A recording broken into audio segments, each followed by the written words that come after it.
గుంటూరు జిల్లా దుగ్గిరాల మండలం స్వర్ణ గ్రామ పంచాయతీ పేరుతో పవన్ కళ్యాణ్ ఆధ్వర్యంలో సీఎం చంద్రబాబు ఆదేశాలతో గ్రామ సభలు నిర్వహిస్తున్నట్లు ఎమ్మెల్సీ అనురాధ తెలిపారు. ప్రతి గ్రామంలో పంచాయతీ సర్పంచులే గ్రామ సభలకు అధ్యక్షత వహిస్తారని చెప్పారు.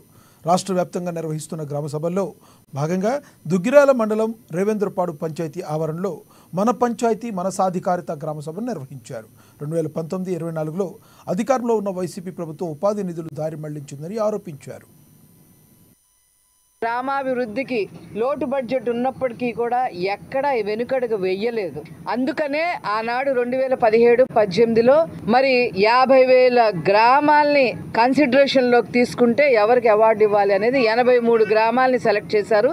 అందులో 33 గ్రామాలు మన రాష్ట్రానికే నారా లోకేష్ గారి యొక్క ఆధ్వర్యంలో అవార్డులు రావడం జరిగింది. అలాగే గ్రామ పంచాయతీలు 9 సెలెక్ట్ చేస్తే అవార్డులు ఇవ్వడానికి అందులో 7 గ్రామ పంచాయతీలు మన రాష్ట్రానికి సంబంధించినవే. ఈ ఘనతంతా ఆనాడు పంచాయతీరాజ్ శాఖ మంత్రులుగా పనిచేసిన నారా లోకేష్ గారికి దక్కుతుంది. తర్వాత 2019 నుంచి 24 వరకు ప్రజల్ని అమాయకుల్ని చేసి ఉపాధి హామీ నిధులతో సహా అన్ని బుక్కేసి మిగతావి దారి మళ్లించేసి దాదాపు 40,000 కోట్ల రూపాయలు ఎటుపోయినాయి కూడా తెలియని పరిస్థితికి జగన్మోహన్ రెడ్డి ప్రభుత్వం తీసుకొచ్చింది. నిట్ట నిలువున గ్రామాలందరినీ ముంచేసింది. ఇప్పుడు మళ్ళీ కింద నుంచి పైదాకా తీసుకురావడానికి ఇప్పుడు పంచాయతీరాజ్ శాఖ మంత్రులుగా ఉన్న పవన్ కళ్యాణ్ గారి ఆధ్వర్యంలో ఈరోజు నారా చంద్రబాబు నాయుడు